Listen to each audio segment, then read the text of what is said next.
যে আপনারা গাঞ্জা কেন খান? জবাবটা শুনেন, কত সুন্দর জবাব দিচ্ছে। 2.2 এরপরে 5 পয়েন্ট গাঁজা আপনি সেবা করতে পারবেন। আর আল্লাহ পাক রব্বুল আলামিন সূরা আর রহমানের মধ্যে বলে ফাবিয়া আলাই রব্বুকুম আতুকাজ্জিমান, তুমি কোন নিয়ামতকে অস্বীকার করবা? গাঁজা আমার আপনার 14 গোষ্ঠীর বাপে কেউ বানায় নাই, এটা কে বানাইছে? আল্লাহই সৃষ্টি করছে। সরকারি আইন আছে, আমরা 2.2 গ্রাম গ্রহণ করতে পারবেন। আনন্দের বিষয়, একটা সুন্দর নারী আমার সামনে দিয়ে যাচ্ছে, তার সৌন্দর্য লাবণ্যতা দেখতে পারছি, আল্লাহ বলছে আমার সৌন্দর্যকে উপভোগ করো। তো একটা নারী যাচ্ছে, আমি তো এটা উপভোগ করবো, আনন্দের বিষয়। আল্লাহ তো বলছে সুন্দর। জবাব কি দিছে যে গাঞ্জা বানাইছে কেডা? আল্লাহ বানাইছে। কয় আল্লাহ কইছে যে আমার নেয়ামত বেশি বেশি পরিমাণে, আমার নেয়ামত দেখো।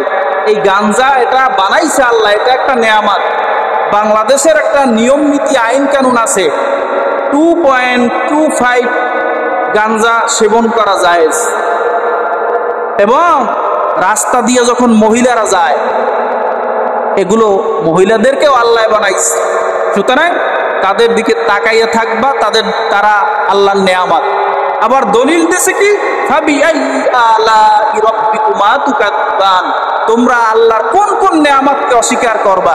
এই জন্য রাস্তা দিয়ে যখন মহিলারা যাইবে তার দিক তাকাই থাকবা। গাঞ্জা আল্লাহ বানাইছে, এটা একটা নেয়ামত, এটাও খাবা।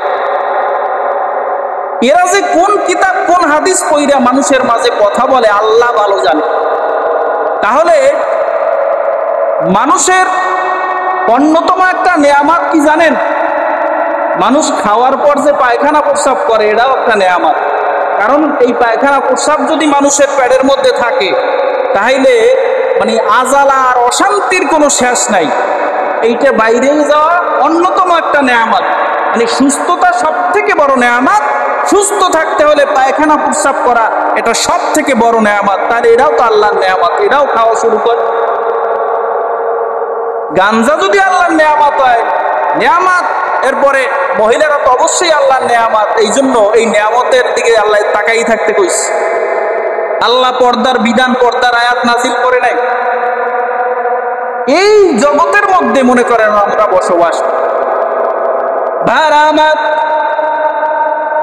রাসূলুল্লাহ সাল্লাল্লাহু আলাইহি ওয়াসাল্লাম আমাদেরকে দিক নির্দেশনা দিয়েছেন।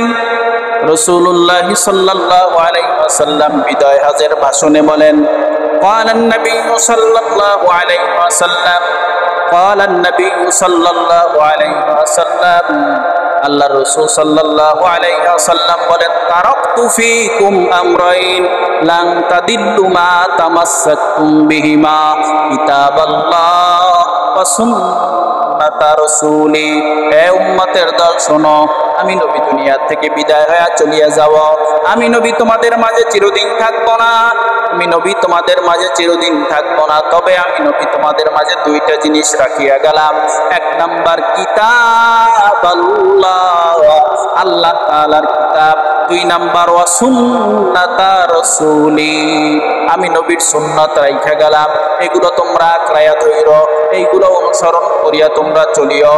কিতাবাল্লাহ, আল্লাহর কিতাব আর আমার সুন্নাতকে অনুসরণ করিয়া তোমরা যদি চলতে পারো, জিন্দেগিতে তোমরা পথভ্রষ্ট হইবা না। আর পথভ্রষ্ট যদি না হও, আমার আল্লাহ তোমাদেরকে জাহান্নামেও নিবে না।